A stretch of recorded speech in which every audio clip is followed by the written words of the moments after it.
បានរលត់បានសួនទៅហើយនៅសល់តែចិត្ត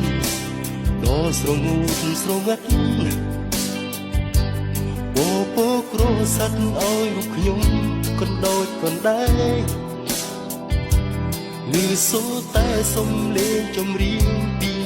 ចំណាយមកពីហេតុអ្វីពេលដួងខ្ញុំប្រែបែកជាទិនខ្សោយធ្លាប់ឮអូននិយាយបងចង់ជួបហើយចូលចាពាក្យថាស្នេហាផ្អែមល្ហែមដូចកាលពីគ្រាមុនតើមានបទចម្រៀងមួយណាដែលអាចធ្វើឲ្យអូននឹកដល់បងធ្វើឲ្យស្នេហ៍ស្នូអូនមានរស្មីធ្វើឲ្យចិត្តស្រីអូនមានចាំបងតើមានបទចម្រៀងមួយណាធ្វើឲ្យចិត្តដានៅស្រឡាញ់រូបបងហើយនៅតែនឹកស្នេហ៍គ្រាដំបូងដែលយើងជួបគ្នានាពេលរាត្រីសំដីអូនធ្វើឲ្យបងលងក្នុងអន្តរស្នេហ៍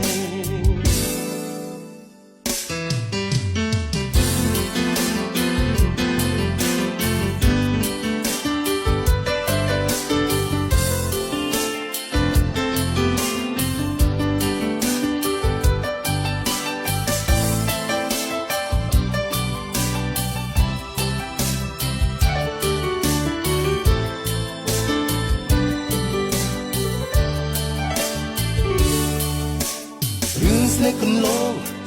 តើនោះអូននៅចាំបានទេទោះជាពេលវេលាដើរលឿនទៅយ៉ាងណាក៏ចិនដើរបងនៅតែចាំមិនភ្លេចទោះបីជាថ្ងៃរះហើយលិចក៏បងនៅតែចាំរូបអូនមួយ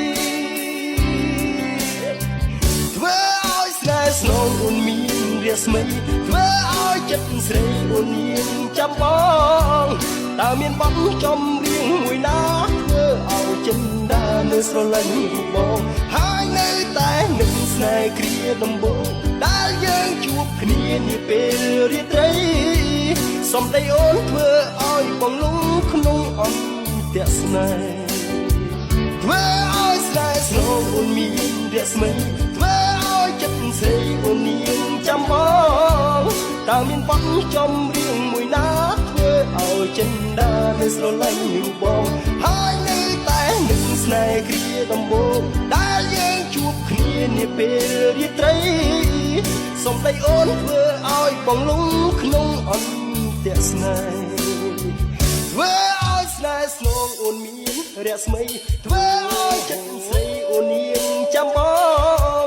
តើមានបទចម្រៀងមួយណាធ្វើឲ្យចិនដានៅស្រឡាញ់រូបបងហើយនៅតែនឹកស្នេហ៍គ្រាដំបូងដែលយើងជួបគ្នានាពេលរាត្រីសំដីអូនធ្វើឲ្យបងលងក្នុងអន្តរស្នេហ៍ធ្វើឲ្យស្នេហ៍ស្នូអូនមានរស្មីធ្វើឲ្យចិត្តស្រីអូនមានចាំបងតើមានបទចម្រៀងមួយណាធ្វើឲ្យចិនដានៅស្រឡាញ់រូបបងហើយនៅតែនឹកស្នេហ៍គ្រាដំបូងដែលយើងជួបគ្នានាពេលរាត្រីសំដីអូនធ្វើឲ្យបងលងក្នុងអន្តរស្នេហ៍សំដីអូនធ្វើឲ្យបងលងក្នុងអន្តរស្នេហ៍